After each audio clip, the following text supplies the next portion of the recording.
Hello and welcome to this episode of the Terror Express. Today we are going to get spooked with Haley Leary and Tony Reames. And Vanessa, we have Vanessa Wright returning with us today too as my co-host. Hello. Vanessa, hello and welcome all of you to this episode of the Terror Express. We are glad to be passengers on this very scary train. I'm quite excited. Yes. Yeah. Thank you. I feel like we should have a train whistle. You got to get a train whistle. Yes. Yeah. All right. So I can already tell this is going to be so much fun. I can't stay on track. I know. Now, there's a little bit of a connection going on here between the three of you, Vanessa, you included. First off, Haley and Tony, you're connected with SpookT, right? Haley, you're acting in this and producing it, and Tony, you're directing this. Let's talk a little bit about SpookT and how you guys got involved with that. Go ahead, Tony. Okay. Well, Haley and I have worked together for eons now, but Yeah. the story of SpookT was really just Tori and I were talking about what was next after we finished Dead by Midnight, and wanted to see what we want to do. Take something that we really cared about and just do it on like a small scale, is without all of the sort of I don't know how to put it, but basically just Tori and I just figure out this story, and it had to be near and dear to both of us because it was going to be like, we decided he wanted to do director of photography work, and he's a good editor. He's really a great editor. And I was moving towards directing a feature. And so we sort of teamed up with that in mind. And then the boring story is we just did a lot of research and analytics on what was working in the marketplace. And we sort of backed into a couple ideas. And from there it was like, and I would tell him, like, over the course of maybe 2 years, and I think I would send some to Haley too, stories like, hey, here's something in the paper that happened in our town, or here's something that happened near our town. And he was just like, man, this seems. Oh yeah.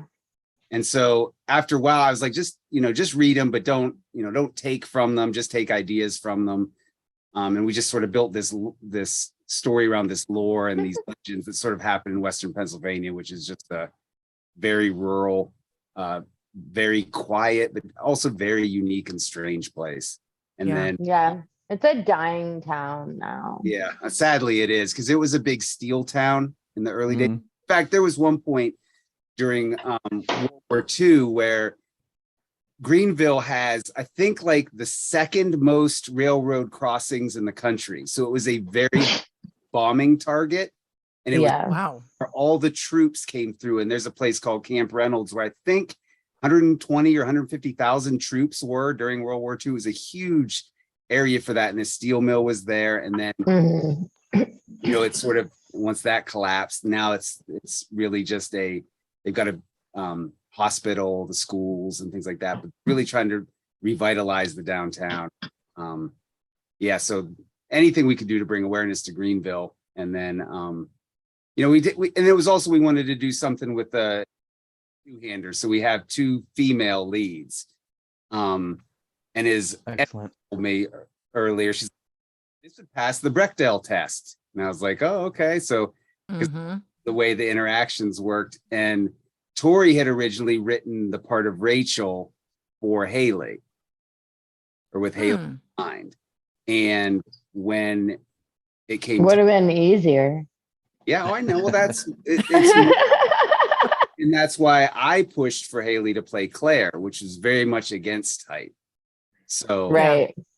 And that's sort of like, I knew, of course, I was going to do everything to get Haley involved, but I know that originally Tori was thinking Rachel, and he was kind of surprised. He's like, really, you're not going to have her read for Rachel? And I never even had you read. No, not at all. And that was sort of how Haley got involved, and then Vanessa got involved a little bit after that. So just a family. Yeah, I just weaseled my way in. Nah, that's not true at all. I begged and asked for help. No, it all was very copacetic how that happened. So kind of tagging on to that a little bit, you guys have worked together on multiple projects. like, how did that initially come about? Like, how did you guys meet? What was the very first time that you guys worked together, and how, because you've got a great working relationship. I mean, there's definitely like that wonderful director actor, chemistry that everybody I think looks for. We met, I had done a short film with his friend Joseph Lavender called Girls Against Humanity that screened at the Cinema Challenge for Buried Alive. It was their first year they did it. And we won. But Tony hit toot the horns. Right. Yeah, we all need one. Like, you just need to like send it to people, and like it just gets passed around like a baton. I just can't wait for the sound effects he's going to add to this with our emotions. I was just thinking. I This know. is where It's like I'm gonna like, and effect. this is where I pause for sound effects. But then it was kind of funny. Our mutual friend Anissa had me come with her to a bonfire, almost like on the border of like Georgia and Alabama. And that's where I like officially met Tony for the first time, because we had like known of each other, but like the first like official conversation we had was at that bonfire at Donna's or something. That's where we met. Okay. Yeah, like for the first time, like, and I actually talked instead of just like, hey, we both make films. What Tony, what is your inspiration to be involved in horror films, and what does your family think of horror? Okay, so the only person in the whole family that likes horror is Glenna, my wife, right? I don't that makes sense. like horror films, to be honest with you. Like I told you before, Army of Darkness is my favorite movie of all time. That's because it's silly, it's Three Stooges, fun. Like that's the first Evil Dead, not my vibe. The kids, they won't watch horror. And that's just, it's funny because I don't have, I've seen Texas Chainsaw Massacre once. I've seen Exorcist twice. It's like, I don't watch these movies, but how are we friends? I know. Right? I'm like, no Devil's Rejects, Hills Have Eyes, right? Like nothing. I've seen all of them. House Like I do stay up on it. I do read about all of them. I've even seen Halloween Ends. I mean, I've seen all the movies, and Halloween Ends was fine, just like Halloween Kills was fine or whatever. But I think it's a generous shocking. Yeah. Right. The reason, I'll be honest with you, the reason why we got into horror was we did 3 short films, and the last one, I'll tell you, the last one is when I met Vanessa, but the first 3 Halloween horror type films we did were, the whole purpose was the kids wanted to scare mommy. So it was like these whole things, and each one of them was don't tell. It's like finding something that's like spicy. Like Glenna doesn't have a spice threshold. It's like out of this world. Like it's crazy. She loves being scared. So it was like the kids wanted to scare. So we did all these things to scare. And the third one was El Chivere. And the end of El Chivere, Chris pops out and says, "Don't tell mommy." And that was sort of like, it was that sort of like the joy of like that, showing mommy and then watching her like, is she freaking out yet? Yeah. But that was sort of my like, oh, okay. And then I guess meeting Haley, Vanessa, Greg Bishop, all these people that are in horror, I was like, well, we're going to. Yeah, you have no choice. You're stuck now. Horror. Yeah. Yeah. It's funny too, because like for anyone who hasn't had a chance to see Playtime's Over yet, like it's an absolute love letter to the genre, and done in such, I think, a like clever, fun way where it's not like let's laugh and make fun of stuff, but like it's such a wink to, and for someone who claims to not be a huge fan, like you have to be a fan to know all of those references and to put them in there so seamlessly, because like people go bananas over that movie. I mean, I loved it. Like when I saw it, I was like, I want a feature version of this. Like I just want to do this stuff all day. I have to give credit because that was Haley's idea. It's phenomenal. Right. The one that's kind of crazy about that nobody gets is the dress that Haley is wearing is the exact dress from Suspiria. Yeah, no one ever picks up on that. Kristen handmade that dress, and it is go back and watch Suspiria. Interesting. Yeah, Kristen. Oh my God, I didn't pick it up. It was like, I think, Tony, I think that's still in your closet. Yeah, down it is. in the I have basement. it still. Yep. Haley, I have a question for you. So speaking of IMDb, like you've done a ton. Oh yeah. You've gotten to do all sorts of fun stuff as an actor. And I guess my question would be like, what have you not tackled yet? Like, is there a certain type of character that you're like, I really would like to explore that and go be that? For me, I think playing like more of a goody two shoes would be interesting. Mhm. But I think what I do thoroughly enjoy is playing like the underdog characters, people that are struggling, people that just need like, crave that understanding and ability to like, be themselves. Yeah. I love that. So yeah, I think for me that's one thing I advocate for is like just constantly just showing up as yourself. And like if people can't accept that, like fuck them. Right. Yeah. Yeah. I agree. I mean, Absolutely. I think we all need to be a little bit more comfortable in our own authenticity. So I guess to come back to SpookT a little bit, because you've got a crowdfunding campaign happening right now. But the film's complete as far as it's been shot. It's in the can. Yep. And it's ready. Pause but for sound effects. right. But obviously it's in post-production and there are going to be some additional costs. So crowdfunding campaign through Indiegogo.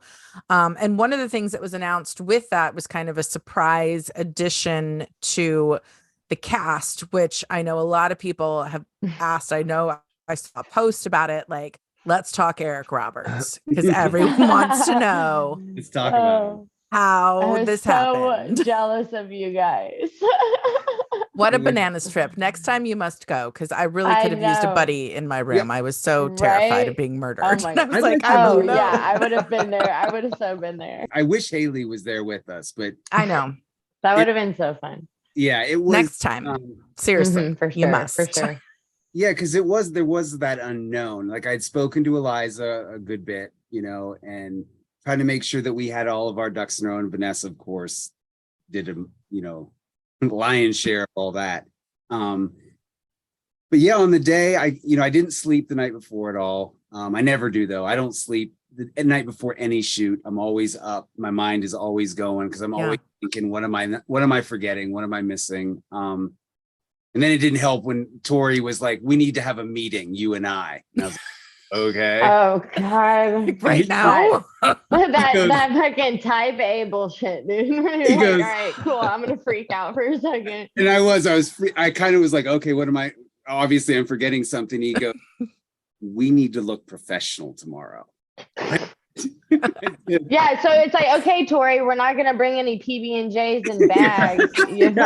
I wish we could have had like a split screen of them having a meeting, talking, and me just like under the covers looking. Yeah, it was, and I was going 100%. I don't even know what to do. Like, this is me out. Do you not see my fleece? This is as good But as to be fair, everybody watching and or listening should know you did bring your best fleece. I wore my dress fleece. Eric Roberts deserved the best fleece. Got it. Exactly. So we get there. Eric is actually early. He and Eliza both showed up early, ready to work. He was already in wardrobe. Like he was ready to go. And he was question. I'm sure people want to know, like, did he like have a drink of choice on set? Nope. Wow. No. He had a banana, I think, right? He showed up with a banana. Yeah. And great energy. Like he was so excited and he was like, hey, we're here. We're gonna get going. And I'm like, I love that. I see you brought your banana. Yeah, he was ready. Hell yeah. I mean, it's funny because there's that tier of actor, that you sort of build up in your head, and what's that gonna be? Oh, for sure. How's that gonna be? He's jovial, jokes around, goofy, but as soon as you say action, it's on, and he's just like, he locks it in, and it's like he wants to talk motivation. He wanted to talk the arc of the character. He wanted to talk. His big thing was, I don't want this to be a villain, and I was like, yeah, it's not a villain. You're not a villain, and he's like, so I don't want to lean into that at all, and he's helped me control the arc, right? And then the rest of the time was him joking and telling stories about Cheech Marin and Christopher Nolan and Steven Spielberg. I mean, it was just like the dream.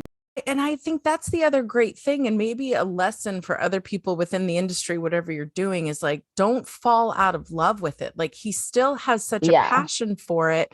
And I think really loves the process. Cause I mean, I asked him at one point, I was like, okay, so like you're on set with Christopher Nolan doing The Dark Knight, and then you're here with the three of us, like completely different worlds. And he's like, it's the same to me. Like it's not any different. He was like, I love doing this. I have the best job in the world.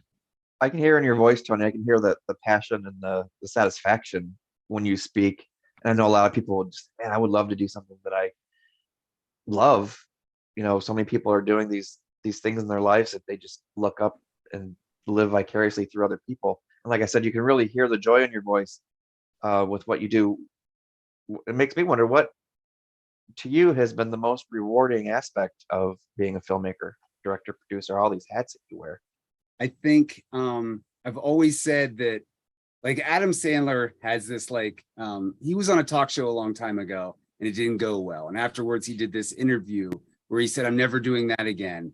And for the next 15 years, he only worked with the same group of people. And a lot of people came down on him for it. And then he came out and said, you build this relationship with these friends and family. And it's like, you find the joy when you're all together and you're all doing this, and it sort of like lifts all boats. And it's like, for me, that's the joy. Like, on the set, it's very hard. I get in the edit and it's very hard. I get down on myself at night when I'm here, like, this is terrible. We're never going to figure this out. But when I'm with these people, it's just like, that's the best part. That's the joy. I know it sounds kind of cheesy and like, no, but I mean, it's like a seesaw. Like, I mean, we realize, like, you know, I think we all like struggle with some sort of like self-doubt and like form or fashion to varying degrees and stuff like that. So it's like all about finding people that when you're here and like they're here, it kind of can like do this whole like thing back and forth. Yeah. And when you're all together and all doing something like Haley says, if we're just trying to make something cool, then let's make something cool, right? And like, if we're all pushing in that direction together, it's just, whether we succeed or fail, it's just my favorite thing to do. Like when people are like, what was the motivation behind Leave the Logic? I'm like, we wanted to make something like fucking weird and cool. So SpookT has been, it's taken a minute. You guys, this has been a big one. That being said, you do have a remarkable film family. I'm so thrilled that I've gotten to meet and work with and, you know, be a tiny part of that. But you guys are all like the best people in the world. You have the best stories. It's hilarious. I have to know, what are some of the funniest moments that happened like behind the scenes? On SpookT? Oh, yeah, on SpookT. Oh, on SpookT. Well, I don't know how many of these are for the podcast, but Haley almost got murdered one night. Oh, now I know why Vanessa was afraid in her bed. How did Haley almost get murdered? Not by us. No. Okay, so here's the thing. Like, I'm all about people having a good time and like doing whatever's clever in the moment and stuff like that. But we were staying at it was like a family motel in Greenville. It's called Seances. Which is awesome. The Cianci family are wonderful. The hotel. They're amazing. They're amazing. This is like of no reflection and nothing sketchy was happening behind the hotel. It was just like, you know, a truck was back there running, right? And like I tried to let it go. Like I really did. And so I was like in my room and it was like midnight, mid-30, and then it gets to be like about 1 and I'm still like, this truck is just sitting there like, just like outside my room, like one of those fucking giant, like, it's hammy. And like just outside my fucking window, dude. Like, I'm like, hey, is it a V8? Yeah, you don't have to tell me. I fucking know. And like, so I was just like doing this thing where I'm like pacing back and forth in my room and I'm like, do I like go out or like, and it's not just like behind the hotel. Like you go down a hill, like behind the hotel. There's no lights back there. And I'm like, you know, do I approach this vehicle? And I'm like, hey, could you probably not quit? That's what I had told her already. Hey, don't do anything dumb. I said, love please, that please you don't let get it like bother you and fester until there was no other choice but to go out there like balls to the wall and Oh do yeah, something. yeah. Literally, like, and part of me like went to the corner to like look around, and I was just like, like, I wonder That's if when my you saw presence the- will just be known. That's when you saw Yeah. the "Be Eating You" license plate. right. Yeah, right. And you're Right. just like, I bet they're fine. Yeah. Until I walk up. And Excuse yeah, me, so I mister. walk up and it's these two grown-ass men, and he's like, they roll down the window or whatever, and I don't know what the fuck they're doing, but he's just like, hey, sorry, my cousin's in town from Colorado. And I'm like, okay, well, know what you're doing. And I was like, yeah, so like there's just like quite a few of us in there that have like an early call time. So if you could just like, turn the truck off and or like, go somewhere else, that would be super tight. And Yeah. like, but then because I'm like, I never want to make anyone feel bad. And like I'm a happy little stoner. So I part of me was like, do I bring them a joint to be like, take this and leave? Like, Little but then peace I was just like, I'm just, I'm gonna just like stay. They know, like, and it took them like 10 minutes, but they left. And then I like felt like I had to tell Tony, I was like, hey, if I disappear, I was talking to a strange truck the other night. She says, no, she says, hey, I may have did something the other night. And I'm thinking, oh my I God. did this thing. Oh, So I did this thing. may have done something. I don't ride roller coasters, we so have to she have was- our adrenaline rushes Oh, yeah, somewhere. right. Like, why would you? Everyone that was there. She tells a story, and everyone's like, who would do that? We've all seen every one of these movies, and how they end. She was tired and she had an early call time. Exactly. That's the thing. Like the dangers of like actors not sleeping, like we might get kidnapped. And the thing Right. was, as I said to my mom, we were talking about it, and she was like, well, I can talk to Mark at Seances and get some rooms there. And I said, okay, great. Can you get one for Kristen and one for Haley? Because I want them to feel safe and I want them to be able to get some sleep. And then Yeah. that happens, and I'm like, here we go. She's gonna get tapped and butchered while we're making Yeah. about a haunted town. Do you believe in the supernatural? Have either of you had an actual true life supernatural experience that you could share with us? I do believe in like the supernatural because I don't understand it, and I tend to believe things I don't understand, like where I'm like, oh, it's a big realm for possibility and stuff there. So yeah, I give space and respect to things I don't understand. I had this thing happen to me when I was a kid. My dad died, right? And I remember so young, I didn't really understand anything that was going on. I remember we were all sitting at the house, and I just had this like sense of like just this dread and anger, all the feelings that you don't know how to process as a kid. And I remember we had this window looking out of our family room, and this yellow bird with this 3 black dots on its head landed and just looked at me. And it was just, I'd never seen this bird before, right? It was just really weird. It just stayed there and just looked at me. And I don't know how long it was, but I just had this sense of like, just this weird calm of like, oh, that's weird. I've never seen this bird before. And it's so random, right? Minutes it flew away.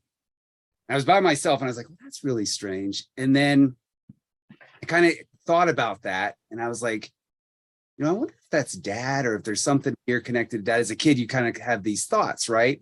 And I sort of let that go. And then years later, I was in college and I was going through a really bad time, a really tough time. And I was in Pittsburgh and I was out back of this terrible tenement that we lived at in school. And that same bird landed on the fence. And this is like, 10, 15 years later. And I was just like, I've never seen this bird again. I'd never seen it before. And it landed, it did the same thing where it just looked at me for a minute. And I couldn't help but think like, Dad, you're effing with me. This is crazy. Yeah. That's the kind of thing, like, how does that happen? So for me, I do believe in something, right? But I don't think it's the Conjuring level, or I don't think it's this, terrible force that's coming. I just feel like Haley was saying, I think that there's going to be something that's out there, whether that's God or your family or your ancestors, that is just looking out for you and just sort of like helping you and letting you know, hey man. But in that same vein, if there's good, there's got to be that other balance. That's how I think too. Yeah. I'm always like, you know, if there's good energy, there's got to be bad. Like, you know, we live on this line of like needing both to appreciate each of them equally. Thank you both for coming on, and Vanessa, thank you for being again, as always, with me as a co-host. Thanks for having on this us. episode. Of course. Thank you. Yes. Vanessa, we love you. Jason, thank you so much. And Yes, Tony, absolutely. I'll talk to you later. Yeah.